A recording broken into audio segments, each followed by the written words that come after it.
Hey everyone, it's Tobes, and welcome to your second monitor. Today is the next video in our series of March of the Machine Commander deck techs. I'm covering every legendary creature from the March of the Machine main set in no particular order, plus the extra legends from Mom Jumpstart, the special pre-release promos, and if there's interest, maybe even the non-face legends from the Mom Commander products. So if you have a request for a March of the Machine Commander you'd like to see me build, or a way you want to see me build it, let me know in the comments below. As you see, today our commander is Baral and Kari, respectively a former consulate officer and a sky pirate, both from the plane of Avishkar. Kari is a great character, captain of the skyship Dragon Smile, and has a pet monkey named Ragavan, who's been a bit of an issue since Modern Horizons 2. Baral, on the other hand, was a pivotal figure in Chandra Nalar's history and a major antagonist during Kaladesh block. He was imprisoned after the events of the block, but escaped during the Phyrexian invasion. Kari rescued him from a mob of Phyrexians and gave him an ultimatum to join the fight or die in it. The pair shared an uneasy alliance, and when the fight was over, Baral was apparently pardoned of his crimes for his defense of Avishkar. No mention of Kari. I guess she's still an outlaw? Anyway, I had a great time with this card in the pre-release, and I'm excited to share what I put together for this duo. But before we get started, let's go over my deck building template. I like to build my decks around my commander. I want to show off why it's such a cool card and why I put it at the head of my deck. So whatever it asks of me, I put 30 cards toward doing. That's our game plan. It's what we do at the table and how we try to win. A little bit funky in this deck, but you'll see how it goes. 30 more cards go towards supporting our game plan, in the form of card advantage, acceleration, and interaction pieces. I usually run 1 or 2 Wraths just to sweep the board in case it needs it. Sometimes more if it would play into the game plan, sometimes none at all, but I almost always keep to this floor of 38 lands so I can make sure I can make my land drops and cast my spells. So let's talk about our team-up commander. Baral and Kari is a 2/4 legendary human, just a human, for 1, a blue, and a red. It has First Strike and Menace, and this ability, which is, whenever you cast your first instant or sorcery spell each turn, you may cast a spell with lesser mana value that shares a card type with it from your hand without paying its mana cost.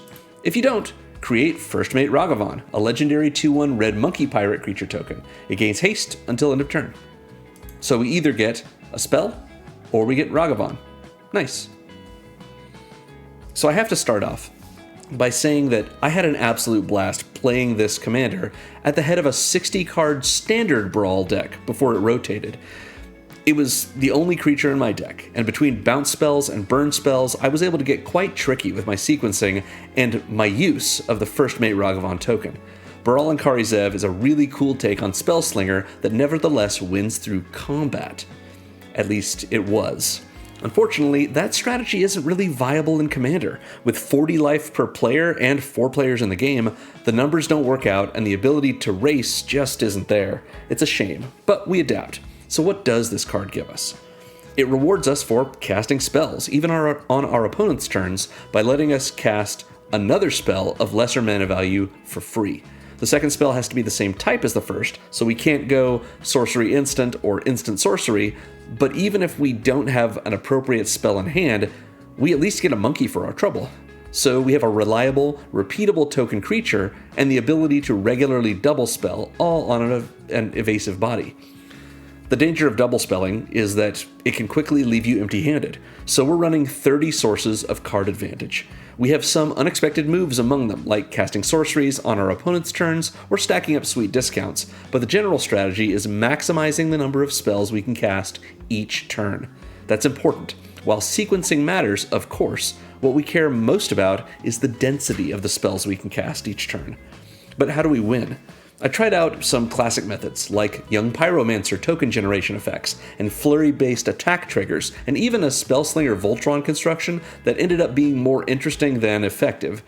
In the end, I settled for the most classic method of all, burn. We have a selection of gutter snipe effects to sizzle our opponent's life totals, and we have fully 19 instants and 19 sorceries to make sure we always have more non-permanent spells to trigger our commander and our pingers alike. But most of all, I wanted to preserve my original standard Brawl deck's pirate trickeries. We aren't running many creatures, but we sure have ways of sending Ragavan off to fetch them for us. We can sacrifice him to things like Casualty or Bargain to get copies or extra effects encoded onto our spells, all before our commander triggers and replaces him for us. He's legendary, so we can tap him for unexpected mana with Relic of Legends, or we can just cash him in for cards with Skull Clamp before bringing him back with a suite of spells that have mana values greater than what we're going to pay for them. Between Suspend, Foretell, and Plot, we have a bunch of ways to summon our first mate without paying full price to do so, adding credence to both his piracy and our own. After all, you wouldn't download a monkey, would you? You'll enjoy this deck if you're looking for an introduction to Spellslinger strategies and the fun wrinkles that they contain, or if you want to live the dream of burning your opponents out simultaneously while menacing them with a screaming monkey. I mean, that's a common dream, right? So, as usual, this Moxfield list we're going over today is linked in the video's description. At the bottom of it, you will find an extensive section of cards that are in the considering section. There are cards that I considered putting in this deck in all the many ways that I built this initially, but ultimately decided not to or couldn't fit in there. But if you have a larger budget or a smaller one, if you have a different strategy or you want to go with one of the strategies that I mentioned earlier that I ended up not going with, that considering section is a great place to start when you build your own Baral and Kari Zev deck. So we're going to begin with the way that we get value out of our spells, which is our payoff section. These are cards that trigger whenever we cast the kind of spells that we're going to be casting. So, starting with Coruscation Mage. This is 1 and a red for a 2/2 Otter Wizard that says whenever we cast a non-creature spell, it deals 1 damage to each opponent. Just a nice little ping for every non-creature spell we have in the deck. And as you can see, including our commander, only 13 of our spells are creature spells. So pretty alright. However, this little guy also has Offspring for 2 generic mana. Offspring means if we pay the Offspring cost in addition to its casting cost, so a total of 3 in a red, when it enters, it will make a token copy of itself that is a 1/1. And you don't have to actually have the really cute mage Offspring token to go with it, but if you can find it, it's pretty great. It's like a little version of this guy with a kite in the air, really adorable. And that way, you've paid 2 mana to get a 2/2 that pings every time we cast a non-creature spell, or you've paid 4 mana to get 2 creatures, a 2/2 and a 1/1, that both ping every opponent every time we cast a non-creature spell. So that's 2 damage to each opponent with every spell. Pretty sweet. Electrostatic Field is next. This is very similar to the previous card, but with a few differences, of course. It's a wall, not a cute otter. It's 1 and a red for an 0/4 defender that says whenever we cast an instant or sorcery, it does 1 damage to each opponent. Pretty good. Similarly, Firebrand Archer is 1 and a red for a 2/1 human archer that does the same thing, but it triggers on all non-creature spells, not just on instants and sorceries. So when we cast a Planeswalker, when we cast an artifact or an enchantment, Firebrand Archer will trigger, not so much Electrostatic Field. However, the Coruscation Mage will trigger because it's non-creature. So a lot of these are non-creature triggers. Some of them are instant or sorcery. Most of the time, those are the same thing in our deck, but it's worth noting that occasionally we'll get extra value out of it. So these top 4 cards are all doing the same thing. They're all pinging our opponents when we cast an instant or sorcery or a non-creature spell, and they're doing 1 damage each time. Kessig Flame Breather is the last of these. It's 1 and a red for a 1/3 human shaman that, again, non-creature spell, 1 damage to each opponent. Pretty good. Interestingly, almost $3 for this guy, who costs the same as Firebrand Archer, which is a 15-cent Foundations card. I assume it's because he's got a good set of stats that can block things that are, 1 or 2 power.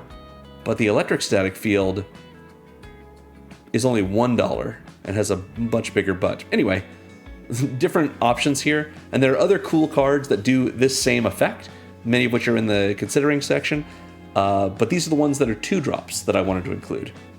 So next we have Electro Assaulting Battery. This is from the recent Spider-Man set. For 1 and double red, we get a 2/3 flying legendary human villain that says you don't lose unspent red mana as steps and phases end. That's crazy. That means if you want, you can just tap your mountains down add red mana to your pool, and it'll just stay in your pool indefinitely. Because there's not a difference between steps and phases and turns. Turns are made up of steps and phases. So Electro lets us keep all of our red mana in our pool for as long as we have Electro in play. In addition, Electro adds a red to our pool every time we cast an instant or sorcery. Very, very powerful in this deck. It's like getting a rebate on all of our spells. Even if those spells were blue, we get a red to put in our pool and hang on to. And if we need something to use them on, when Electro leaves the battlefield, which is leaves the battlefield, it's not just when he dies, when he gets exiled, when he gets bounced, whatever it may be, whenever he leaves the battlefield, we're allowed to pay any amount of mana, which might be this pile of red mana that we've got, and when we do, he deals X damage to target player. So this doesn't hit every player, but it does hit one of them. And what we want to do with this is, therefore, tap down all of our mountains, at the very least during our opponent to the right's end step, then move to our turn, and we've banked all that mana. And we just keep casting spells and keep tapping down our mountains and our other red sources so that we can keep the mana in our pool. We know we're going to be able to do something with it, even if they get rid of Electro, because Electro leaves the battlefield, and when he does, it's going to be during a step or a phase. So we wouldn't lose that mana anyway until the step or phase ends. But in case we don't have a plan for it, or we don't have a plan for all of it, we can take any mana we don't have a plan for and dump it into Electro's leaves the battlefield trigger and burn someone with it. So very nice. Even if all we use him for is a 1 red rebate on all of our instants and sorceries, that's still extremely powerful. And we get a 2/3 flying body on top of it for 3 mana. Very nice. That's why he's one of our more expensive cards in the deck. Next we have Fiery Inscription. Fiery Inscription is 2 and a red for an enchantment that says when it enters, the ring tempts you. I'll talk about that in a moment, since this is from the Lord of the Rings set. And whenever you cast an instant or sorcery spell, this enchantment deals 2 damage to each opponent. 2 damage, rather than just the 1 that our top row was doing. That's very good, because that is Gutter Snipe. I'll show you Gutter Snipe right real quick. 2 and a red for a 2/2 Goblin Shaman. When you cast an instant or sorcery, this does 2 damage to each opponent. Just very strong to get a free shock on top of every instant or sorcery that we cast. Even better on Fiery Inscription, because enchantments aren't that hard to remove, but they're harder to remove than creatures. But I know you're wondering, what does it mean when the ring tempts us? So there's a couple of pieces to this, but the short version is this. You get an emblem, which is the ring. As the ring tempts you, you get an emblem called the ring, if you don't already have one, and it gains its next ability, and you choose a creature you control to become or remain your ring bearer. You have to choose a creature. So we usually choose Baral and Kari Zev. We only have one card in this deck that will cause the ring to tempt us, so we're only ever going to start off with that first ability. But that ability makes whatever creature we choose, maybe Baral and Kari Zev, legendary, even if it already was, and unblockable by creatures with greater power. That designation on that card remains on that card for as long as that card stays on the battlefield. So if Baral and Kari Zev is our ring bearer, they're going to be unblockable by creatures with greater power for as long as they stay on the battlefield. If they come back, we don't have a ring bearer anymore, or rather if they leave the battlefield, we no longer have a ring bearer. And unless we have a way to recur our Fiery Inscription card, we're not going to get it back. But yeah, all of this means simply we just designate something as our ring bearer, and it has a little bit more evasiveness, and it is legendary. So not super relevant in this deck, but nice to have if we are in a situation where we can use it. In any case, though, Fiery Inscription just simply being another Gutter Snipe that's harder to remove is pretty good for us. That's all we need from it. Next up is Hercule, Master Wizard.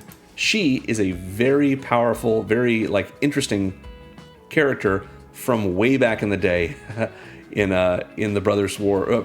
She printed here in the Brothers' War, but existed way back in the 90s.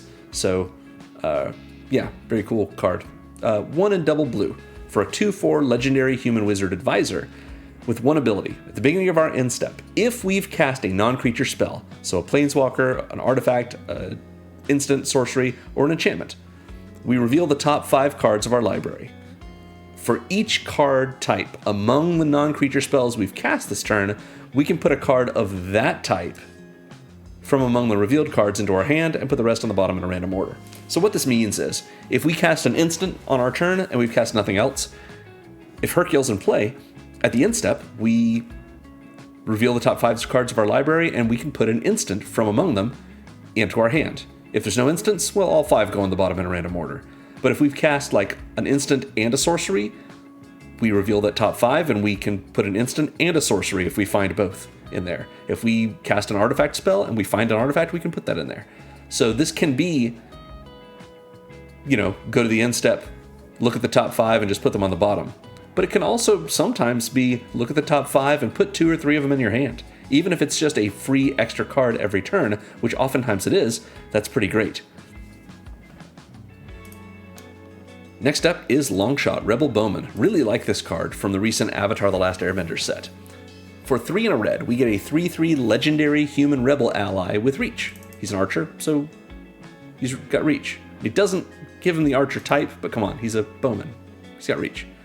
He gives all of our non-creature spells a discount of 1 generic mana. That means all of our artifacts, enchantments, planeswalkers, instants, and sorceries. It doesn't discount instants and sorceries or any other non-creature spell that don't have generic mana costs, like Lightning Bolt only costs a single red, so Longshot's not discounting it. However, Longshot is a gutter snipe on non-creature spells, not just on the instants and sorceries. Whenever we cast a non-creature spell, Longshot does 2 damage to each opponent. Great. Lots going on, 4 mana, but giving us a lot of value for just 1 more mana than our gutter snipe. Next up we have Rawl Storm Conduit. This is a planeswalker, it's the only one we're running, for 2, a blue, and a red, legendary Rawl planeswalker that comes in with 4 loyalty. If you haven't seen planeswalkers before, the way it works is he's got 4 loyalty. You can, once per turn at sorcery speed on your turn, activate either one of his loyalty abilities, giving him 2 more loyalty to scry 1, or taking 2 loyalty off of him to do this other effect. Your opponents can also attack Rawl rather than attack you with their creatures.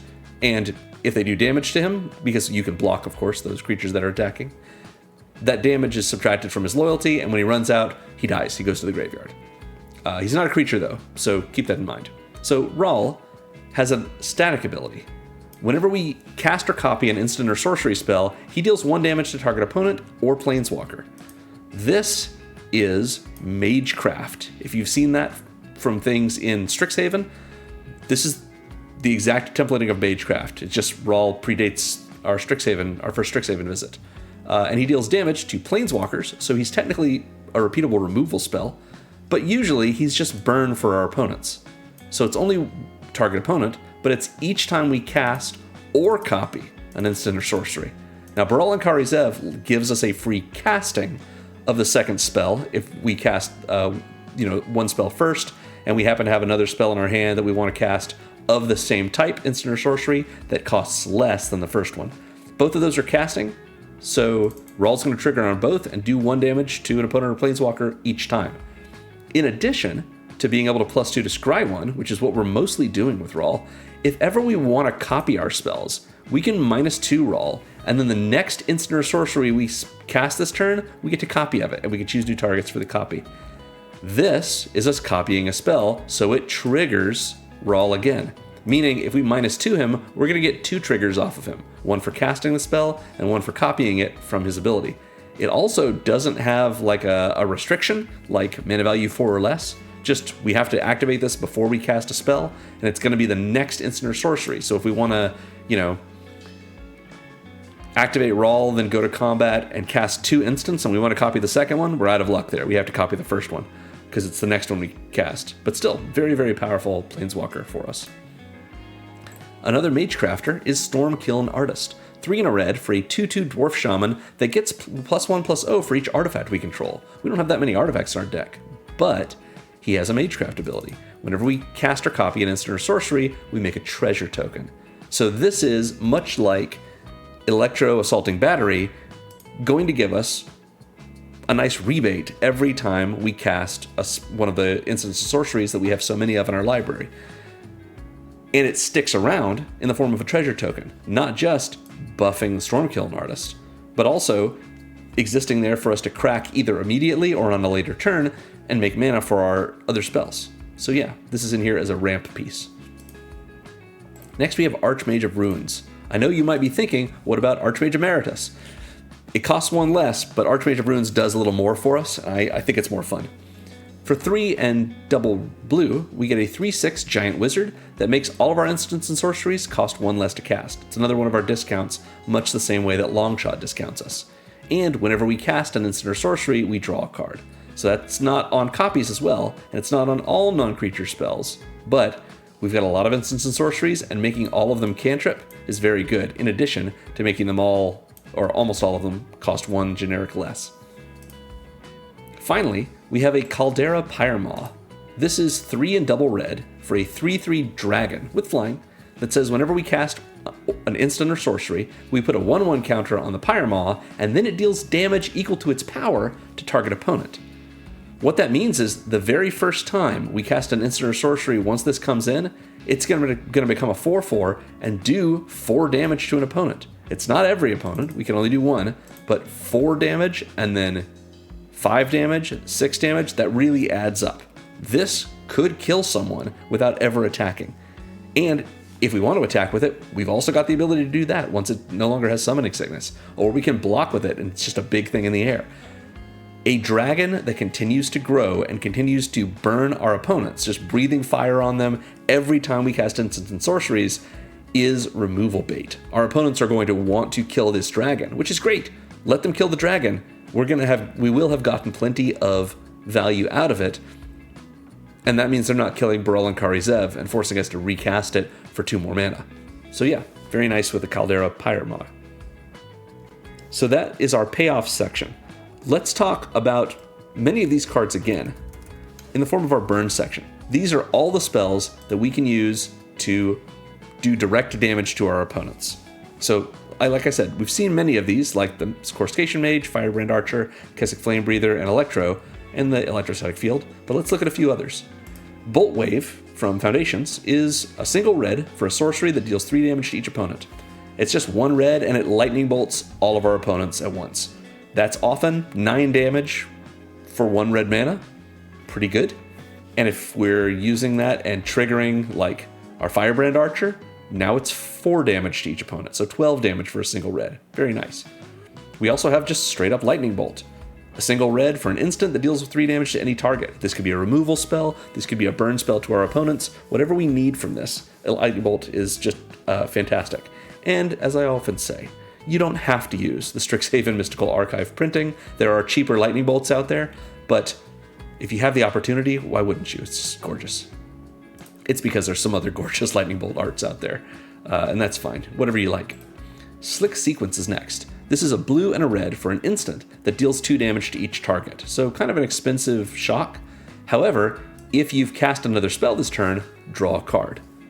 So this is shock that cantrips if it's our second spell, which means if we've cast a 3 mana instant and Baral and Kari Zev triggers and we don't want to make Ragavan, we can use use that trigger to cast Slick Sequence as our second spell, doing 2 damage and drawing a card. So yeah, just nice little bonus bit of burn for us. Electro, of course, can burn our opponents when he leaves the battlefield. Fiery Inscription and Gutter Snipe are both, well, Gutter Snipes. Prismari Command is 1, a blue and a red for an instant that's modal. We get to choose 2. It does 2 damage to any target. It lets a player, it doesn't have to be us, but it can be, draw 2 cards and then discard 2 cards. It lets a player, it'll usually be us, make a treasure token, or we can destroy an artifact with it. So sometimes this is burn, sometimes it's not card advantage, but it's a little bit of selection.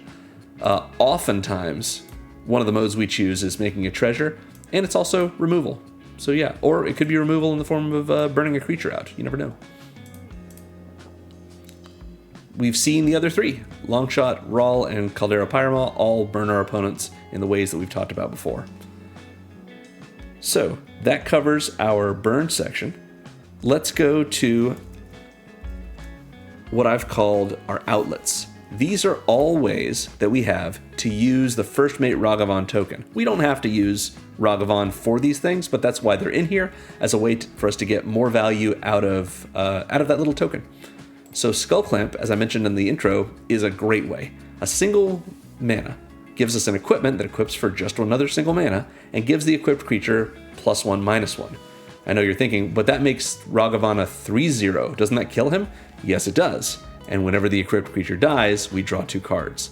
That means every time we cast a spell and we trigger Baral and Kari Zev, if we don't want to cast a second spell from our hand that's of lesser mana value, that's an instant if we cast an instant, or a sorcery if we cast a sorcery, then we get Ragavan, which means that spell we cast makes us a monkey, and we can then equip this to that monkey and draw 2 cards. So in a way, it means that the first instant or sorcery we cast while we've got our commander in play, if we're willing to pay another mana into it, it draws us 2 cards. Because we cast that spell, makes Ragavan, we pay a mana to equip Ragavan, Ragavan dies, and we draw 2 cards. This is a great way to make everything into a cantrip for just a single extra mana. We can do it once each turn, every time we make Ragavan. Very nice. Next we have a little chat. This is a casualty card, of which we have 2. For a 1 and a blue, we get an instant with Casualty 1, which is, as we cast it, we can sacrifice a creature with power 1 or greater. Ragavan has power 2. When we do, we copy this spell. So again, we're making copies here, which we can use to trigger things like Stormkiln Artist and our Baral Planeswalker. A little chat lets us look at the top 2 cards of our library, put one in our hand and the other on the bottom of the library. So this is... oh no, this is a 1 mana spell normally, but for paying 2 for it and sacrificing something lets us do it twice. This is it's going to drive me crazy. What is this spell called? We have a considering section. Gotta look it up. Oh, it's so much. Let's go down to this section. It is Sleight of Hand. There you go. Look at the top 2, put one into your hand, the other in the bottom of your library. So there we go. That covers... Oh, God, so many cards in this considering section. Yeah. So, a little chat is Sleight of Hand for 1 more mana, but with Casualty. So we can use Ragavan to get 2 of it. I mentioned this earlier in the introduction. The way this works with Ragavan is this. If we have Ragavan in play already, we cast a little chat and we pay Ragavan to the Casualty, which will put a little chat on the stack, and its Casualty ability will activate, and it will go on the stack as well, which once it resolves, will copy a little chat. However, this also triggers Baral and Kari Zev, because Ragavan was already in play. Of course, it triggers Baral and Kari Zev if this is the first spell we've cast that turn. Meaning, we can sacrifice Ragavan to the Casualty cost, trigger Baral and Kari Zev, and immediately make a new Ragavan. Ragavan is legendary anyway, so we can only ever have 1 of them, but the ability to have him in play, cast a little chat as our first spell that turn, sacrifice him to Casualty, and then get a new Ragavan before a little chat or its copy have resolved is just really fun. And that's the kind of trickery we're looking for in this deck. So yeah. Similarly, we have Make Disappear. Make Disappear is Quench, 1 and a blue for an instant, counter target spell, unless its controller pays 2 generic mana. Quench is very good, not usually that great in Commander, but it can be. A lot of times people are tapping out for big scary things, and just quenching their spell can really be great.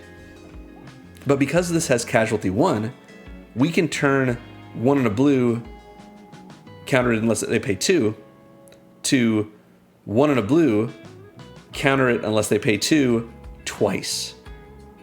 We can make this better than Mana Leak. I don't remember what it is, which is a counter a target spell unless its controller pays 4, but that's essentially what 2 Make Disappears is. So this can be a very strong counter spell, almost a straight up counter, depending on what our opponent's mana situation is. Or we can even counter 2 things if our opponents are having some kind of spell war with each other. You know, maybe we jump in and counter 2 things, which it's a good way for us to draw aggro from our fellow players, but it's a possibility.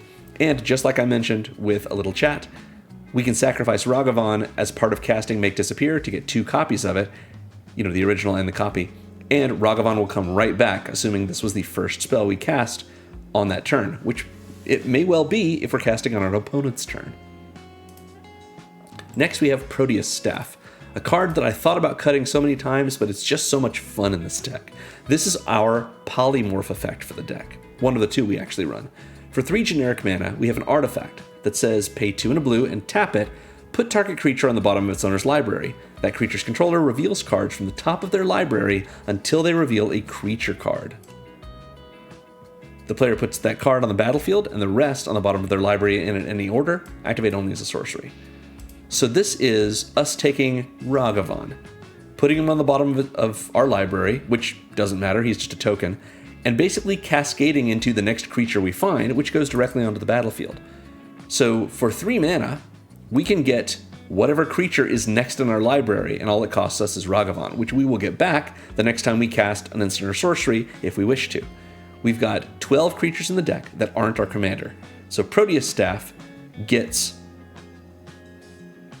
whatever's next, many of which cost 2 mana, but it's nice to be able to get right to them for the 3 that we're paying, some of which cost much more, So being able to get like Archmage of Runes is pretty good for just 3 mana and Ragavan. We don't get to choose what's coming next, but we at least get to find it, and we get to do it multiple times. We might be able to find every creature in our deck using Proteus Staff. Very nice. Next we have Farsight Ritual. 2 and double blue for an instant that says look at the top 4 of your library, and if the spell was bargained, look at the top 8 instead.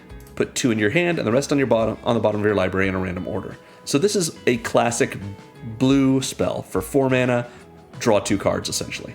But it gives us some selection. Look at the top 4 and pick 2 that we want. It doesn't even give us a restriction that they have to be spells, so we can get lands off of this. But if it was bargained, we instead go 8 cards deep and choose the 2 we like best from those 8 cards. Bargain means as we cast it, we can sacrifice an artifact, enchantment, or token. So rather than having to sacrifice a creature with a specific power requirement for casualty, bargain means all we have to do is sacrifice a token. Now we can sacrifice one of our artifacts or our 1 enchantment in the deck, but Ragavan's a token. So we can cast Farsight Ritual. If it's the first spell we've cast that turn, we can sacrifice Ragavan to it. It will trigger Baral and Kari Zev, and we get Ragavan back right away. So it's like we've spent nothing extra to dig 8 deep rather than 4 deep. Very cool. Even cooler, I think, is Johann's Stopgap. 3 and a blue for a sorcery, also with bargain, that costs 2 less to cast if it's bargained. And it's return target non-land permanent to its owner's hand and draw a card. So this is Into the Royal. Into the Royal is normally 1 and a blue to bounce something, but you kick it for 2 to also draw a card. This is the kicked version, so it's the full text of the 4 mana spell, but if we bargain away Ragavan in the process, it costs the original version. So 1 and a blue total to bounce something and draw a card. And we get to keep our Ragavan, assuming we already had him in play, and this is the first spell we've cast on our turn, and we, want Baral and Kari Zev to make us another Ragavan. But what's especially nice about this is we don't have to make another Ragavan because this is a 4 mana spell. We've got a lot of 2 and 3 mana sorceries in our deck. So Johann's Stopgap, if we just bargain away our Ragavan, we get to cast this for 2, and then something that's 3 mana or less, that's also a sorcery in our hand, for free. Plus, we get to draw a card. Pretty good. Finally in this section is our other Polymorph spell. It's Reality Scramble. 2 and double red for a sorcery that says put target permanent you own on the bottom of your library, reveal cards from the top of your library until you reveal a card that shares a card type with that permanent, and then put that card on the battlefield and the rest on the bottom in a random order. So if we use this on Ragavan, Ragavan's only card type is creature. So this lets us do exactly what Proteus Staff does, but it costs 1 more red, or 1 more mana to do so, I suppose. Proteus Staff costs us 2 and a blue to activate, but it does cost 3 to cast. Reality Scramble doesn't let us do it over and over, but it only costs a total of 4 to do, and we can hit something else with it. If we wanted to find another artifact, maybe we've got our Wayfarer's Bauble and every one of the artifacts on our deck is better than it, we might throw it on the bottom of our library and find the next artifact we can get to. Reality Scramble is great. I wish we could repeat it. Oh wait, it has Retrace, so we can. Retrace means we can cast this from our graveyard if we cast it for its mana cost and the additional cost of discarding a land. We've got lots of lands in this deck and plenty of ramp to keep ourselves going. So eventually, we're going to be drawing so many cards that we're going to end up with, a full hand with 2 or 3 lands in it that we just don't need, because we know over the next couple of turns we're going to be drawing more cards and probably more lands. So Reality Scramble gives us a way for us or rather Retrace gives us a way to Reality Scramble again and again, throwing Ragavan under the bus, or rather under the library, to turn him into more of our creatures, or doing that with some of our other permanents. Pretty good. So those are our outlets. We've already talked about our 2 Polymorph cards, but I do have them aside here because in our considering section we have a bunch of other ones, including things just like Chaos Warp. So Proteus Staff and Reality Scramble both are ways for us to take the Ragavan token, or any of our other creatures or permanents, respectively, and put them on the bottom of our library and find something else. So yeah, those are our Polymorph cards. Finally, in this beginning of our game plan are the cards that I've called cheats. These are cards that we can use to have, we're going to be using these to trigger our commander and find cards cheaper than them without us having to pay full price. Best example is Johan's Stopgap. If we bargain this, we're able to use Baral and Kari to cast a 0, 1, 2, or 3 mana spell that's also a sorcery, even though we only paid 2 for this. We're cheating a little bit. It's fun. We also have some spells that I mentioned, 0 mana spells. Let's talk about those first, actually. Ancestral Vision is a spell, it's a sorcery, with no mana cost. You cannot cast this for its mana cost because it does not have one. What it has is the suspend ability. For a single blue, we can suspend it 4, which means we pay a blue and we exile it with 4 time counters on it. Time counters don't have an inherent meaning. They're just used by the suspend mechanic. That's the best way to think of them. At the beginning of each of your upkeeps, you remove a time counter, and when the last one's removed, you can cast Ancestral Vision without paying its mana cost. That's during your upkeep, even though this is a sorcery. That's just how it works. The only way for you to cast this is to pay the blue and to wait 4 turns. And what it does is it lets you draw 3 cards. That seems pretty good, right? And that's the only way to get it out. Unless, let's say you cast Johan's Stopgap. Doesn't matter if you pay all 4 or if you bargain away Ragavan and pay only 2. With Baral and Kari, they'll say, oh, do you have another sorcery in your hand that costs less? Well, Ancestral Vision costs 0, in a sense. It does not have a mana cost. So we can cast it because its mana value is 0. Its cost is not 0 because it doesn't have a cost, but its value is 0. So we can Johan's Stopgap. Baral and Kari lets us cast Ancestral Vision without having to pay its mana cost. It doesn't have one, so that's fine. So we don't have to suspend it, it just draws us 3 cards. It's a free Ancestral Recall. So very, very nice for us. However, maybe we don't want to cheat with this. That's fine. Again, I want to be clear, we're not actually cheating. This is the way the rules work. But if we don't want to quote-unquote cheat with this, we could just suspend this. Meaning, on the turn 4 turns from now, this will come off suspend and draw us 3 cards in our upkeep. Not an ideal way to use it in this deck, because that will be the first spell we cast that turn, which will trigger Baral and Kari and make us a Ragavan, basically. The only way we could cast something with a lesser mana value is if something had a negative mana value, which there's no such thing. So this was only going to get us a Ragavan. But it does get us 3 cards, and that's pretty good. Usually, though, we want to keep this in our hand so that we can cast any other sorcery that has a mana value of 1 or more and get a free 3 cards with it. So yeah, that's what this is in here for. Similarly is Inevitable Betrayal. It's the same idea. No mana cost, so we can only suspend it for 1 and double blue at suspend 3. It lets us search target opponent's library for a creature card and put that card onto the battlefield under our control and then make them shuffle. So we want to cast any sorcery with mana value 1 or greater and get a free inevitable betrayal. We don't have any intention of suspending this. It lets us look through their library and take the best card in it. Maybe we get their Crater Hoof. Not great for us, but it's still a very big thing with Trample. Maybe we get their, Hullbreaker Horror, to really empower us. We find whatever card is not the best thing for them, but it's the best thing for our deck. And it's not hard to do that. Just a lot of fun to be able to find just whatever we want from whichever opponent's library we want to take it from. Good times. Lock and Load is next. This is our plot card. 2 and a blue for a sorcery that says draw a card, and then draw a card for each other instant and sorcery you've cast this turn. So normally, let's say we just cast Lock and Load. It's 2 and a blue for this sorcery. It goes on the stack. We've cast it. That triggers Baral and Kari Zev. Maybe we have Ancestral Vision in play, or in our hand rather. So we are able to cast Ancestral Vision off of Baral and Kari Zev's trigger from Lock and Load, since this is a mana value of 3 and this has a mana value of 0. So we draw 3 cards, and then Lock and Load draws us a card, and then we draw a card for each other instant and sorcery we've cast this turn.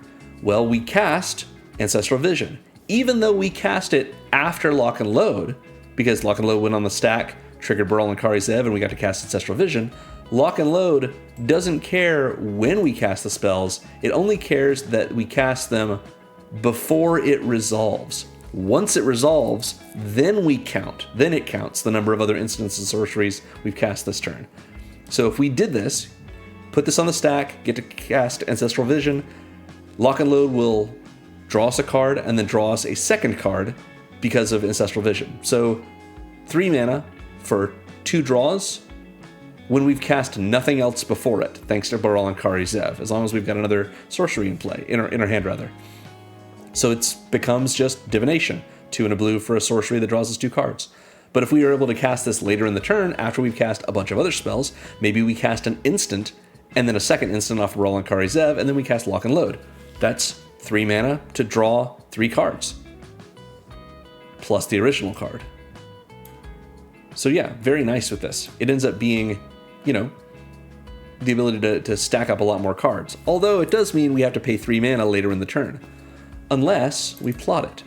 Plot means, as a sorcery, we can pay 3 and a blue, which is more than this, admittedly, and then exile Lock and Load. We then can cast it on a later turn without paying its mana cost. So we're paying a little bit more ahead of time to be able to cast it for free on a later turn. Of course, only at sorcery speed, since it is a sorcery, and that's how plot works.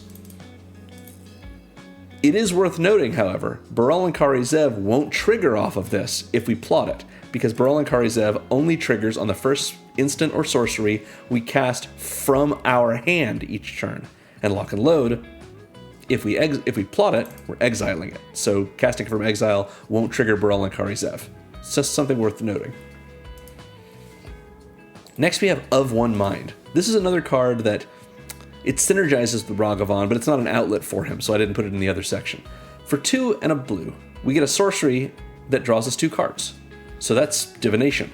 But it costs 2 less if we control a human and a non-human. So if we have Ragavan in play and Baral and Kari Zev is a human, Ragavan's a non-human, making this a 1 mana sorcery that draws us 2 cards, but still triggers Baral and Kari Zev and lets us cast a 0/1 or 2 drop sorcery for free. Because it's still a mana value of 3, even if we're only paying 1 mana to cast it. Pretty good. That's also worth recognizing and remembering if we have Archmaze of Runes or Longshot in play. Anything that would discount our spells changes the cost we have to pay for them. It does not change the mana value. Next we have Behold the Multiverse. Sort of the reverse of plot is Foretell. So Behold the Multiverse is 3 and a blue for an instant that lets us scry 2 and then draw 2. So that classic blue, pay 4 mana, draw 2 cards somehow. But we get a scry first, that's pretty good. However, we can foretell it, which means during our turn, we can pay 2 generic mana and exile Behold the Multiverse face down. Our opponents don't get to know what it is. And on a later turn, we can cast it for 1 and a blue. So 1 and a blue to scry 2 and draw 2 is pretty great.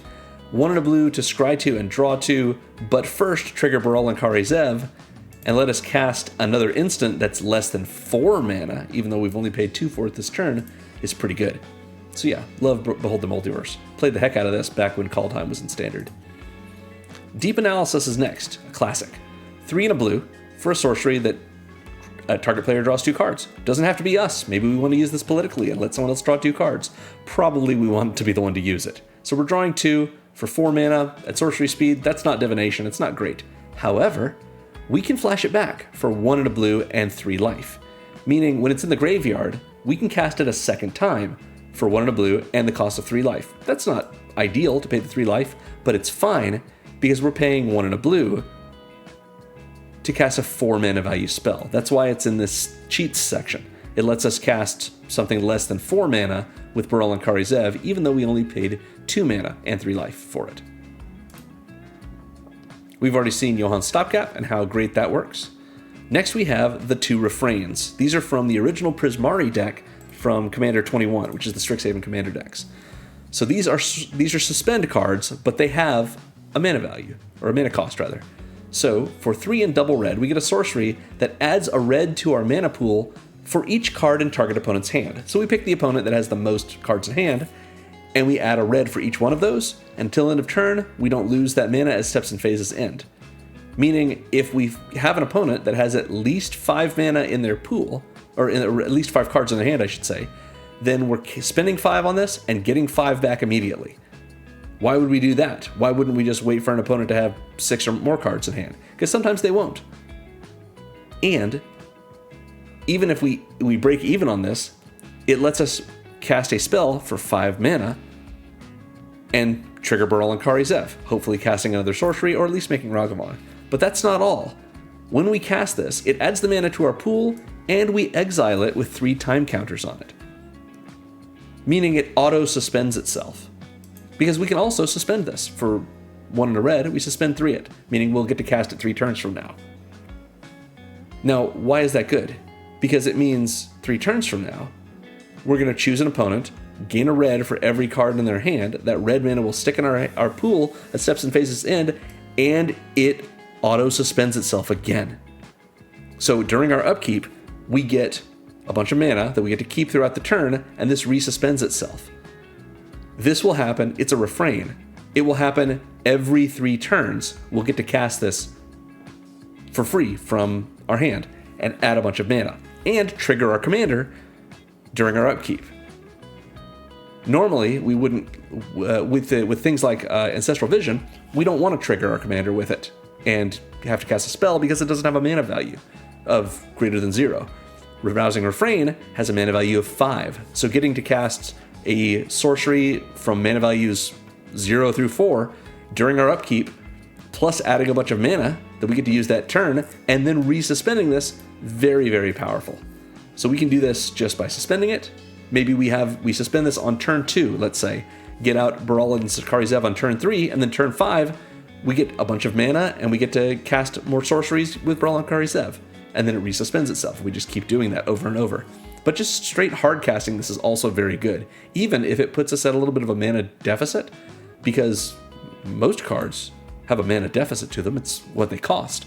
Rousing Refrain is a ritual that adds more mana to our pool, so even if our opponent with the most cards in hand only has 3 cards in hand, what that means is we've spent 5 to get 3, so we've basically spent 2. That's okay. We've still got that 3 we can use for something else. We've triggered our commander with a mana value 5 spell, but we have mana back, so it's like we've cheated on it right away. Anyway, Rousing Refrain is very powerful and just really cool for that reason. Similarly cool is Inspiring Refrain. This is the blue version. For 1 more mana in blue, so 4 in double blue, we get a sorcery that draws us 2 cards and then exiles itself with 3 time counters on it. So same idea. Every 3 turns, we're going to draw 2 cards during our upkeep when it comes off suspend and then resuspends itself. And we're going to trigger our commander with a 6 mana value sorcery. And again, we could just suspend this for 2 and a blue. Maybe we do this on turn 3 and wait to cast our commander. Usually we don't want to do that, but it's a possibility. So yeah, very cool with our cheat cards. So those are all the ones I want us to talk about for our game plan section. We have some other cards in that supplement this game plan, but I want us to go over these sections of support, because in this deck, many of these cards support us as part of our game plan, because our game plan is our 19 sorceries and 19 instants. I know it says 20, you'll see why when we get to our land-based section. So we're going to start with our card advantage section, which, as usual, I have shorthanded with this draw tag. It does not mean that every card in this section actually does the action of drawing us cards. It just gives us access to cards that we didn't have already that we can cast or use another way. So Ancestral Vision, as we've already seen, does draw us 3 cards. Inevitable Betrayal doesn't draw us cards. It lets us go tutor for a creature from our opponent's deck and put it on the battlefield. So that's a free card that we get access to. So yeah. Next we have Preordain, a very powerful 1-drop sorcery. For a single blue, we have a sorcery that lets us scry 2 and then draw a card. That doesn't seem like a huge amount, but it's very, very strong. Opt is a single blue for an instant that lets us scry 1 and draw a card. But if we need some low mana cost sorceries, which we do, we need them in sorceries and instants, Preordain is a very strong one. I didn't go with Brainstorm or with Ponder, just because I didn't want to set things up for us in a way that we couldn't control as easily. So Preordain is the way I went with the Scry 2. We've seen Skullclamp and how it lets us basically turn Ragavan into 2 cards for just 1 mana. We've seen a little chat, which is a way for us to sleight of hand, hopefully twice, by sacrificing Ragavan to the casualty. Chart a Course is next. Chart a Course is 1 and a blue for a sorcery that lets us draw 2 and then discard 1 unless we attacked this turn. This is not a straight up sack outlet for Ragavan, but it kind of could be, because we could just attack with Ragavan. He has haste, and let him die. We're going to get him back. We might get him back by casting Chart a Course. It may be the case that we start our turn with Ragavan already in play, go to combat, attack with him. When one of our opponents blocks him, maybe we trade, but even if we don't, we cast Chart a Course and we're spending 2 to draw 2. And we maybe make a Ragavan to replace the one we lost. Very nice. Next is Expressive Iteration, very powerful card advantage spell. A blue and a red for a sorcery that says look at the top 3, put 1 in your hand, 1 on the bottom of your library, and exile the other one, and you can play the exiled card this turn. The usual play pattern for Expressive Iteration is you look at the top 3, and if you see a land, have it be the card you put in exile. You can then play that as your land drop for the turn. You've taken whichever of the other 2 you like better and put it in your hand, and then you don't have access to the last one anymore, and that's fine. So Expressive Iteration can end up being 2 mana for 2 cards. Even if this is a spell and you end up casting it, you're still getting that into play and another card in hand. So 2 mana for 2 cards with selection, very strong. There's a reason this was banned from Standard. Into the Royal is next. We talked about this before, but just to be clear about it, as sort of a reverse Johann stopgap, 1 and a blue for an instant with kicker for 1 and a blue, meaning we could pay an additional 1 and a blue for a total of 2 and double blue when we cast it. It lets us return target non-land permanent to its owner's hand, and if it was kicked, we draw a card. So this lets us bounce anything that's not a land. Enchantments, artifacts, and of course creatures. Pretty good. Next is Silver Scrutiny. From Dominaria United, this is an X spell. I tried not to put too many X spells in this deck, because even though they're very good in that we can set X at whatever we want, and thereby, hopefully, make the total mana value greater than any other sorcery we have in our hand, so that we can trigger our commander and cast the other sorcery as well,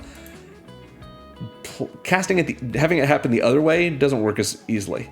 If we cast, a 3-drop sorcery, and we've got Silver Scrutiny in hand, we don't want to cast Silver Scrutiny, because if you cast it without paying its mana cost, X is automatically 0. That's just the way that X spells work. They only get to be whatever you set them at if you actually cast them for their mana cost.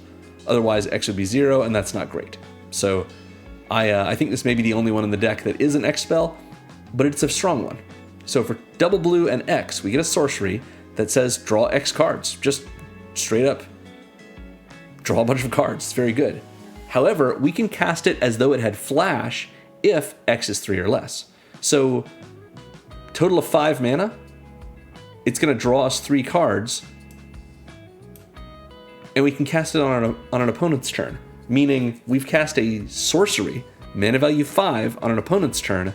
So if we have any sorceries, mana value 4 or less, we can cast them immediately as well using Baral and Kari Zev's trigger. So we can use this and pump a whole bunch of mana into it and not cast it as though it had flash, and just draw a bunch of cards. That's fine too. But being able to turn this into a few more cards in hand, plus a free spell that is a sorcery on an opponent's turn, is very powerful. That was Silver Scrutiny. We've seen Slick Sequence. Next is Think Twice. Very simple instant. 1 and a blue, instant, draw a card, and flash it back for 1 and a blue. Does cost 3 mana to flash it back, and it only triggers Baral and Kari Zev at mana value 2, because that's what it is. But still very strong, and an ability for us to draw 2 cards for 5 mana over the course of as many turns as we want. You know, 1 turn and a different one if we want. That's very good. Archmage's Charm is next. I am using the Breaking News Outlaws of Thunder Junction printing because it's much less expensive than a lot of the other printings. But yeah, if you have a different printing you prefer, go for it.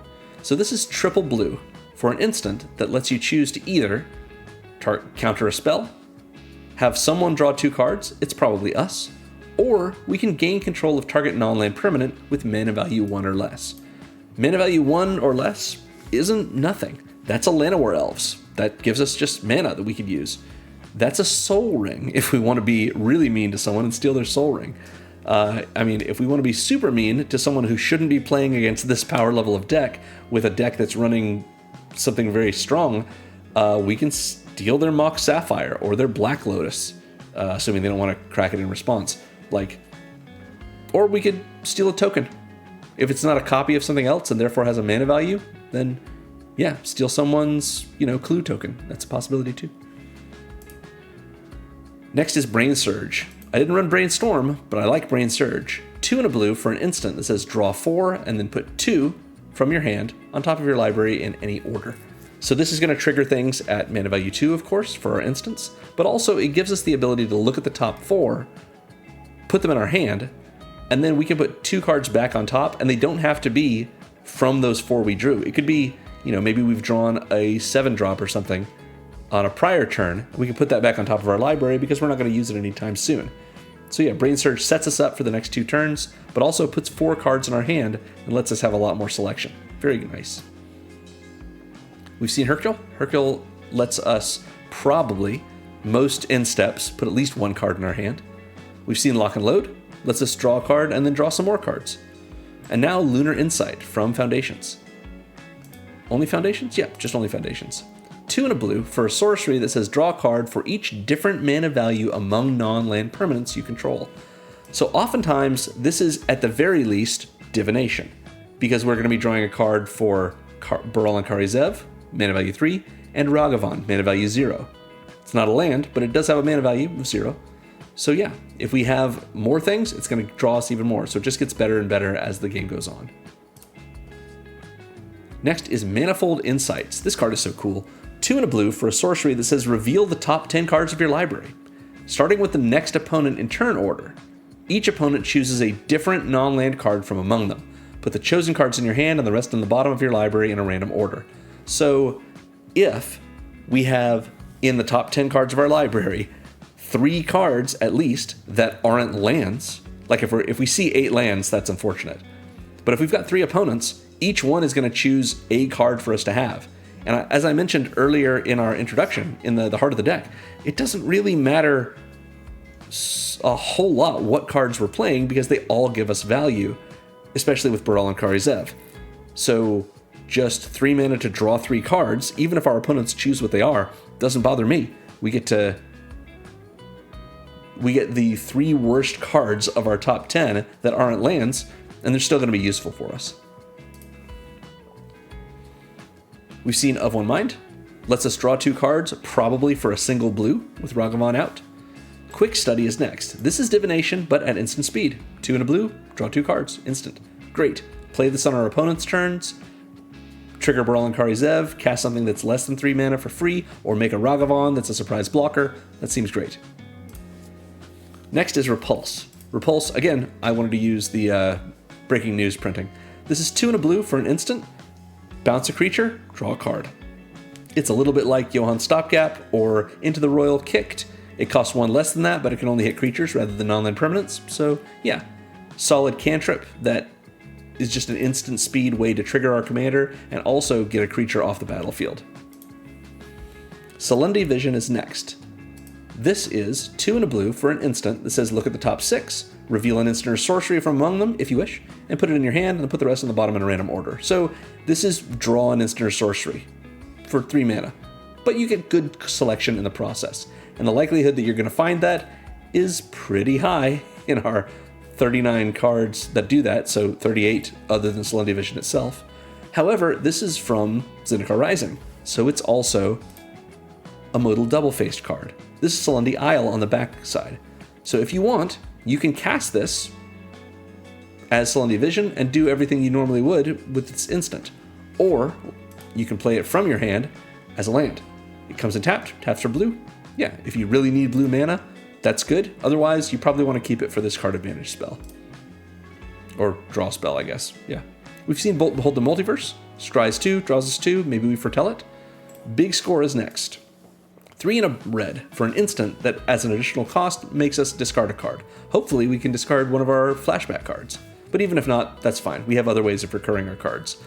Big Score draws us 2 cards and makes 2 treasure tokens. This is Thrill of Possibility plus 2 mana, but you get a rebate of that mana in the form of treasure tokens. Pretty good. We've seen Deep Analysis, 4 mana to draw 2, and flash it back for 1 and a blue and 3 life. Next we have Fact or Fiction, a classic that's super fun, and with Joyra and Slimefoot on the art. Love it. 3 and a blue for an instant that says reveal the top 5 cards of your library. An opponent separates those cards into 2 piles, put 1 pile in your hand and the other into your graveyard. So another way for us to get things into our graveyard that we can recur, but more importantly, probably draw 2 cards or even 3 cards. If there's 5 cards, that they're having to separate, probably it's going to be a pile of 2 and a pile of 3. So this might be a blue spell that draws us 2 cards for 4, which is classic, but at instant speed, so triggering our other things on opponent's turns, our commander that is, and casting more spells or making a Ragavan. But we might be drawing 3 cards for 4 mana. Maybe one of our opponents is like, hey, I don't want you to have this spell, here's 4 lands. Maybe we're land poor and we want to put 4 lands in our hand for 4 mana. That's okay. Fact or Fiction gives us good options, and it's fun, little mini game.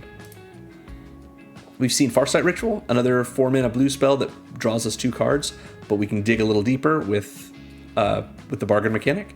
Johann Stopgap, as we've been talking about. It's reverse Into the Royal. Throes of Chaos is next. This is a 3 and a red sorcery with 2 words on it, Cascade and Retrace. We've already seen Retrace, meaning we can cast it again from our graveyard by discarding a land in addition to paying its cost. Cascade is this. When we cast this, while it's on the stack, we will exile cards from the top of our library until we find a non-land that costs less than 4. And then we get to cast that without paying its mana cost. We put the rest of the cards we exiled on the bottom in a random order. So we find a spell that's mana value 3 or less, and we get to cast it for free.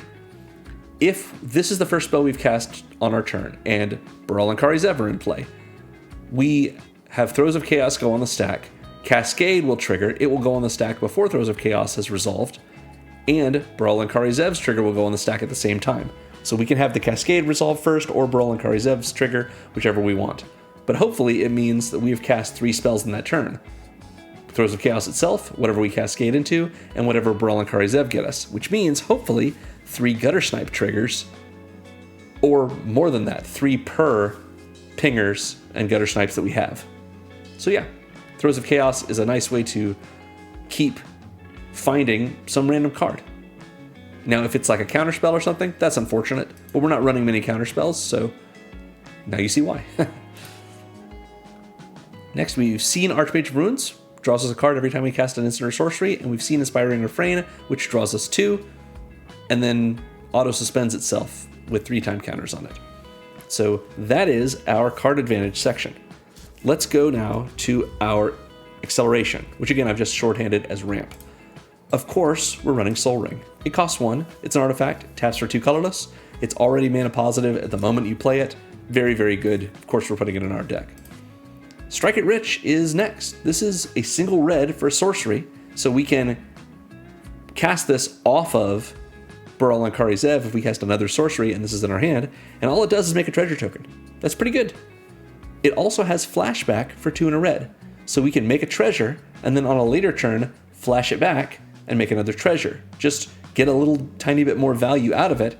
And of course, if we have one of our sorceries that does not have a mana cost, but we can only suspend them, we could flashback Strike It Rich. It has a mana value of a single of 1 rather, so we can play Ancestral Vision off of that too. Nice possibility.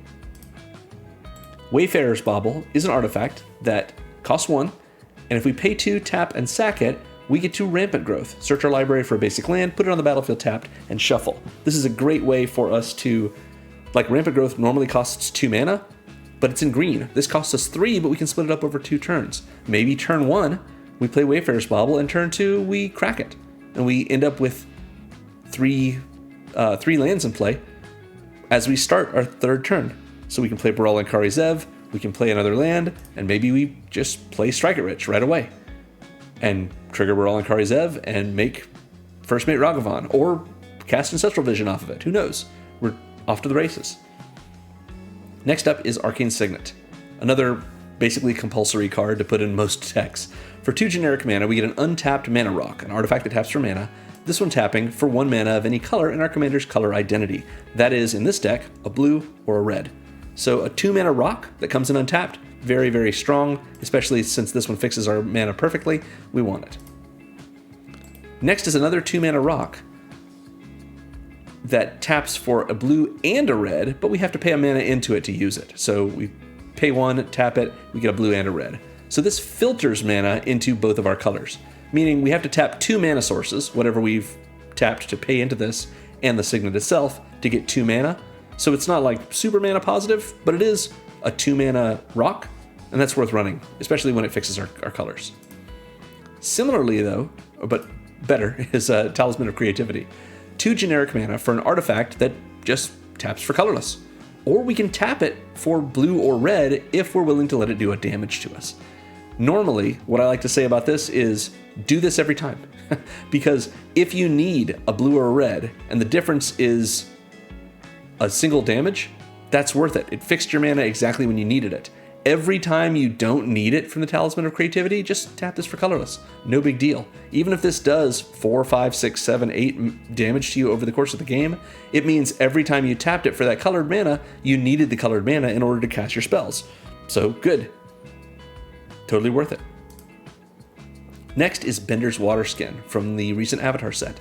3 generic mana for an artifact that untaps during each other player's untap step. And otherwise, we can tap it to add 1 mana of any color. So this is a Manalith, a 3 mana artifact that taps for 1 mana of any color, but it also untaps at the start of everyone else's turn, meaning we can use this on our turn, and we ought to, because it will be available to us on every other player's turn. So we can use this for our many instants on our opponent's turns.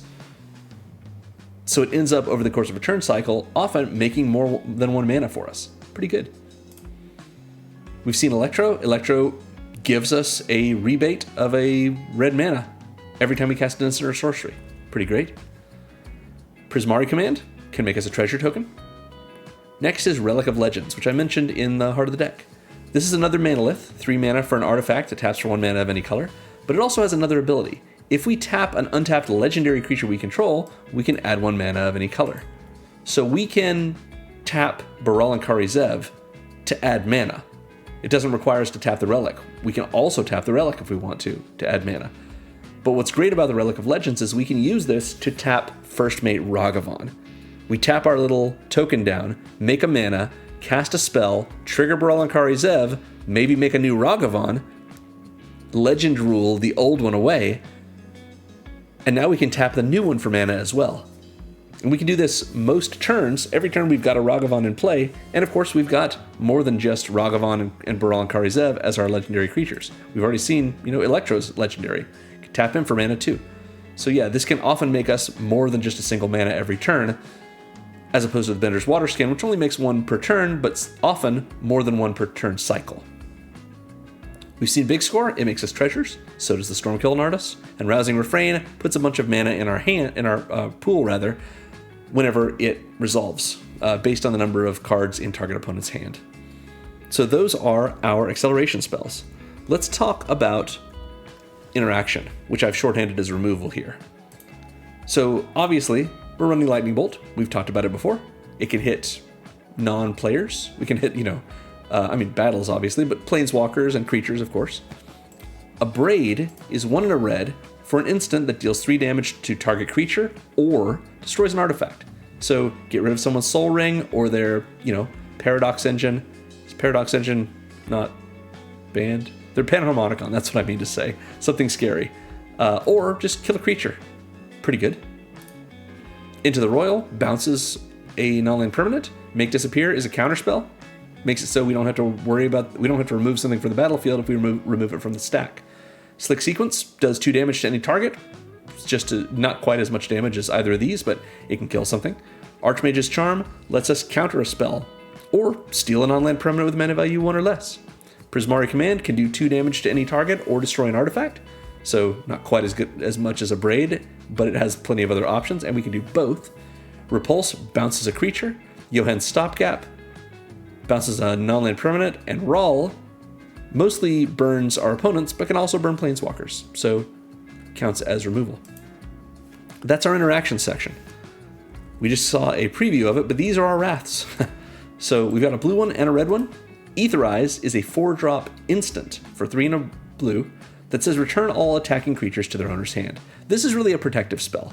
We want to have an opponent attack us with a whole bunch of creatures, and then we bounce them. Just send it back to their hand. So combat's over, and they have to replay their creatures if they have mana to do so. That's pretty powerful for us. It also makes it so they're a little bit wide open if they can't replay a bunch of their creatures for anyone else who might attack them before their next turn. So yeah, all of that on top of being a 4-drop instant that will trigger our commander for whatever we need to do with that. We also have Blasphemous Act. This is great in this deck because we just don't have that many creatures, even though Baral and Kari Zev does make Ragavan, which counts as a creature, because of course it is one, relevant for this. So 8 and a red, so a 9-drop sorcery. So if we cast this, we're going to be able to trigger Baral and Kari Zev, and if we have any other sorcery in our hand, none of the other sorceries in our deck cost as much as this, so any other sorcery in our hand is fair game for us to cast without paying its mana cost with their trigger. Even though Blasphemous Act costs 1 less to cast for each creature on the battlefield. So this might be, if there's 8 creatures on the battlefield, whether or not that includes Baral and Kari Zev and or First Mate Ragavan, this might be a single red to cast a 7 or a 9 mana spell. And it does 13 damage to each creature. Just kills basically everything, if not everything. So in all honesty, Blasphemous Act is a cheat, now that I'm thinking about it. So we're going to put it in the cheat section. Take that. Oh. Cheats. Pardon me.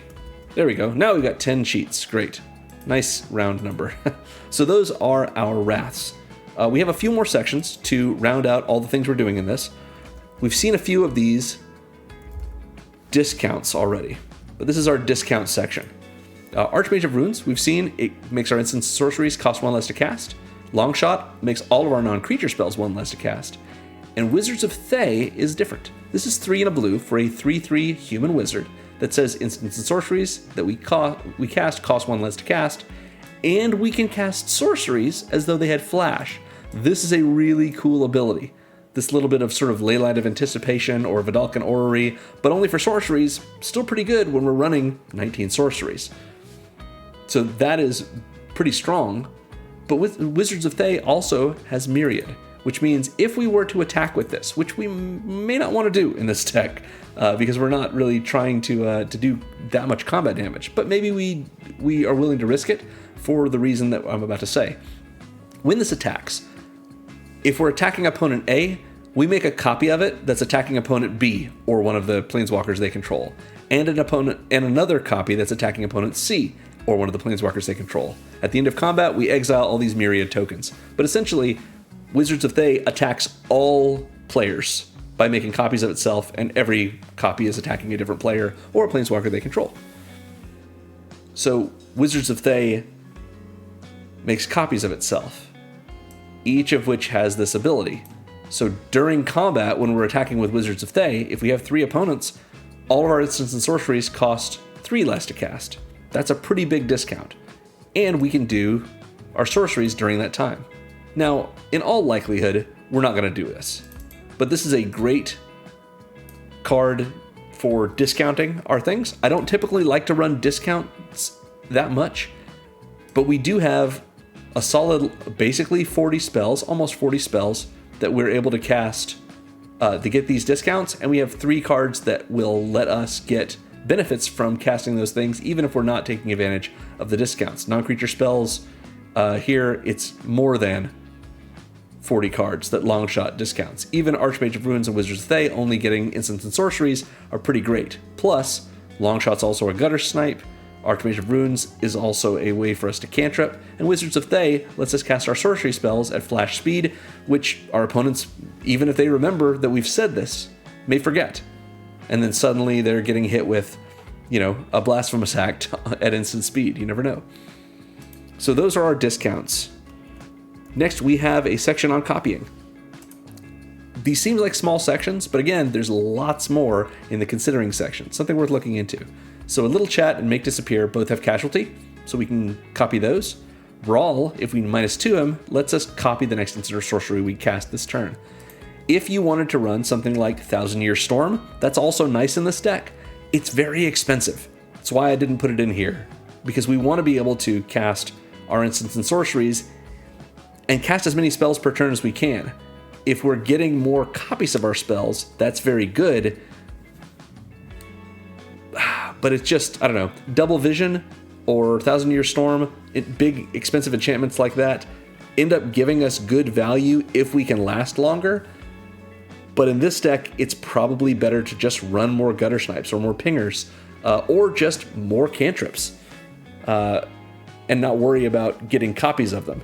But if you want to do more copying, it's definitely an option for you. And I think that Rawl is a strong candidate for that with his -2, since he also gives you a benefit from copying things with his sort of Magecraft trigger. But even if you play Rawl out and all you do is scry with him and use him as a pinger, that's pretty good on its own. Our last section for spells is Recursion. We've seen 2 of these. Reality Scramble can recur itself because it has Retrace, and we can just keep polymorphing our permanents, particularly First Mate Ragavan. Throes of Chaos also has Retrace, so we can keep cascading into something fun and triggering more getting more cast triggers, since Throes of Chaos is a cast trigger, and whatever we cascade into is another cast trigger. But we also have Invoke Calamity for a real recursion spell. 1 and quadruple red for an instant that says you may cast up to 2 instant and or sorcery spells with total mana value 6 or less from your graveyard and or your hand without paying their mana costs. If those spells would be put into your graveyard, exile them instead, and exile Invoke Calamity.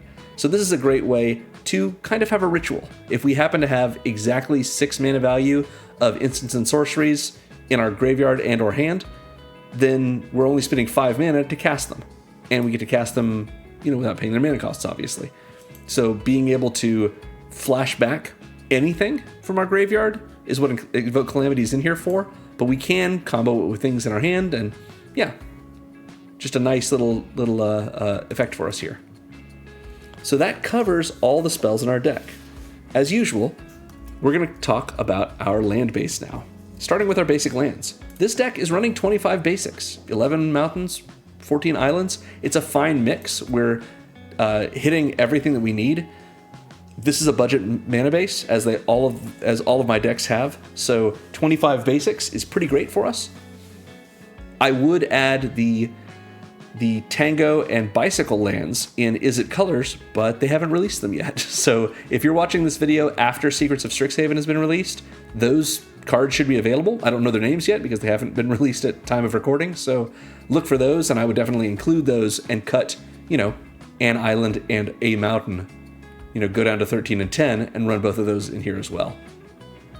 But we do have 25 basic type lands, so our Sulphur Falls is set. Sulphur Falls is a check land, meaning it enters tapped if we don't control an island or a mountain. But a quarter of our deck is islands and mountains, so this is extremely likely to come in untapped and just tap for blue or red for us as an untapped duel. If you want to upgrade this, you could go Stormcarved Coast, which is a slow land that might be more consistent, but in this deck, the likelihood of you having a basic in play before you play this or the likelihood of you not having a basic in play before you need to play this and need to tap it is very, very low. So definitely cheaper than a slow land and also worth running. We're running 2 filter lands. Ferris Lake is a land that taps for a blue and red, but we have to pay a mana into it to tap it at all. So this is just Is It Charm or Is It Signet. It's on a land. Everything I said about the Signet applies here too. Fixes our mana, does require mana to pay into it. That's fine. We also have Cascade Bluffs though, which is a land that comes in untapped and just taps for colorless. And if we're willing to pay a blue or a red into it, it can turn that into double blue, double red, or one of each. Very, very strong to fix our mana and our colors. It taps for mana on its own without having to pay anything into it. But it's not strictly better. It's mostly better. However, it's worth noting that the Ferris Lake can produce colored mana if all you have to put into it is generic or colorless mana. Cascade Bluffs, in order to produce colored mana, must have colored mana put into it. So if we happen to have Cascade Bluffs and a Soul Ring, all we can tap for is colorless mana. But with Ferris Lake, we can tap for a colored mana. So both are worth running in this deck, both are inexpensive, yeah, go for it. We're running 3 fixing lands. Command Tower is like Arcane Signet on a land. It's untapped, taps for 1 mana of any color in our commander's color identity, so in this deck, it taps for blue or red. It's an untapped dual land. Of course we're running that. Similarly, we're going to run Path of Ancestry, which is a land that comes in tapped, but it has the same text as Command Tower, so this also taps for blue or red. So this is a tap land, but if we use its mana to cast a creature spell that shares a creature type with our commander, we get a scry 1 off of it. We have in this deck 6 other humans. Baral and Kari Zev are just a human. However, Baral and Kari Zev are human, which is the same type that Baral and Kari Zev has. It shares a type with itself. So if we use this mana to cast our commander, we also get a scry. That's worth it. Let's get rid of this. Finally, I know not everyone loves Temple of the False God, but I think it's a solid card and it's good for this deck. It's an untapped land that taps for 2 colorless mana, just like Soul Ring. So this is a soul land. Except we can't tap it at all unless we control 4 other lands or more. So 5 or more total lands, including itself. So that means if you have an opening hand that's a mountain and a Temple of the False God, probably you want to mulligan that because you're not going to be able to use this until probably turn 5, maybe turn 4 if you're lucky. But once you can use it, it's a land that taps for 2 mana. So that's acceleration. It's very good. It's just not early acceleration. So yeah, I think it's worth it for this kind of deck. We're running Shivan Reef. This is a pain land. It is the same as Talisman of Creativity on a land. Untapped land, taps for colorless, or it taps for blue or red if we're willing to let it do a damage to us. Everything I said about the Talisman applies here too. It's worth running. Untapped dual land. I like pathways, so we've got Riverglide Pathway. This is an untapped land that taps for blue, or we can play it on its backside as Lava Glide Pathway, and it's an untapped land that taps for red. We play it for whichever side we want, and it stays that way the rest of the game. That's pretty good. Little expensive for lands in the way that I like to do my budget for lands, but not so expensive that we're not willing to go with it. So yeah, Riverglide Pathway, very nice here. We've got Frostboil Snarl as a reveal land. Reveal lands work like this. As it enters, we may reveal an island or mountain from our hand, and if we don't, it comes untapped. So if we happen to have a basic island or a basic mountain in our hand, we can show it off as we play this. Otherwise, this comes untapped and taps for blue or red. That's fine. Very inexpensive. And we've got a temple. This is a scry land. It comes in tapped, taps for blue or red, and when it enters, we scry 1. So a guaranteed scry when it enters, as opposed to the repeated but contingent scry of Path of Ancestry. Very nice for us. Before I go into the utility lands, here are some upgrades you can do. If you wanted to upgrade the Temple of Epiphany, you could put in a Thundering Falls. It's a Surveil land. It has basic types on it, so Frostboil Snarl and Sulphur Falls are likelier to come in untapped. You could, I think, side grade this reveal land into an Eroded Canyon. It's a crime land from Thunder Junction. Gives us 1 more point of burn, maybe that's relevant, and it's tapped, which Frostboil Snarl is pretty likely to be, and that's okay that it is. It might not be, but maybe you would rather have that 1 little point of damage. Who knows? Shivan Reef, we could upgrade it to a Steam Vents, a shock land, which may not do us damage at all and has basic types. But if we're willing to let it do 2 damage to us, it comes in untapped as a dual and just is a dual land for the rest of the time we've got it. The same is true if we wanted to upgrade one of our filter lands to a shock land. And Sulphur Falls, like I mentioned before, or I guess I didn't. I did mention this. You could go to Stormcarved Coast, which is a slow land, more expensive than this, but maybe a little more consistent, just probably not in this deck. So our final section are these utility lands. We have Demolition Field, because the decks that I build are meant for tables where people generally just don't want to see land destruction. But you have to have an answer. If somebody has a land that's either stopping your game plan from working, like maybe a Glacial Chasm or a Maze of Ith, maybe not Maze of Ith so much in this deck, but there you go, or that's really empowering their own game plan, like a Rogue's Passage in a Voltron deck. Having one answer to that and having it be in your land base is not offensive. It's okay to do that rather than run a whole bunch of land destruction like Stone Rains in this deck. So Demolition Field is an untapped land that taps for colorless, or we can pay 2, tap and sack it to destroy a non-basic land that an opponent controls. That opponent then gets to search their library for a basic land and put it on the battlefield untapped. And so do we. So neither player, neither they nor we, are down a land. We just have basics in play instead, assuming we had basics left in our library. And we've gotten rid of the problematic non-basic that our opponent has that's either stopping us or empowering them too much. Totally worth it. Lindblom, Industrial Regency, is a Final Fantasy land. This is an adventure land, so it is a land that enters tapped and taps for red. But while it's in our hand, we can play its adventure, which is Mage Siege, as an instant. That's why it shows that we have 20 instants in the deck, because technically there's one on Lindblom. So if you haven't seen Adventures before, the way it works is this. When this is in our hand, it's either a land that we can play, and if we do, it enters tapped, taps for red, and that's the end of it for the rest of the game. Or we can play it as this adventure, which is 2 and a red for an instant that makes a 0/1 black wizard creature token with whenever you cast a non-creature spell, it deals 1 damage to each opponent. So it's a little pinger. It's a little Firebrand Archer for us, just a 0/1 wizard. And then this will exile itself, and we can play it as a land, as our land drop, from exile. Either that same turn or later turn, whenever we want to use it as our land drop. And at that point, it'll come in tapped and tap for red. We can play it as a land, or we can play it as an instant and then a land. We cannot cast the instant once this is already on the battlefield. It's either adventure and then main card, or main card only. That's how it works. So a little bonus pinger for us, and then we get a land off of it as well. Finally, Restless Spire doesn't have a great use in this deck, but I had it in my Brawl deck, and it's just a really fun creature land. Restless Spire is a tap land that taps for blue or red, or we can pay a blue and a red to make it a 2/1 blue and red elemental that says during our turn it has first strike. It's still a land, and whenever it attacks, we scry 1. So we can get a little bit of extra damage in, perhaps. We can use this as a surprise blocker. That's a 2/1, which is not ideal because it only has first strike on our turn, but there it is. And if we attack with it, we get a little bit of scry. Might be something nice for us to do when our opponents are tapped out and they don't think we have anything to threaten them, or that we're not going to attack with our creatures because we've mostly been burning people. Restless Spire can sneak in and do some fun things. So yeah, and just having a little bit of a bonus like surprise land rather than just one more basic, that seems fun.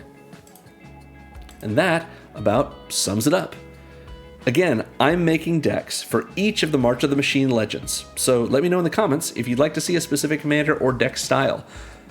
However, I'm getting pretty close to the end, so if you want to see me build a specific commander, I probably already have. So check out this playlist that's linked in the video's description of all the March of the Machine legends I've made so far. And let me know in the comments if you'd like to see a specific next set for me to do all the legends from. I have a few in mind, but I'm certainly influenceable. So thanks for watching, everyone. Make sure to like and subscribe, ring the bell if you want to be notified about my videos being posted, and remember most of all that magic is fun. You should play more Magic.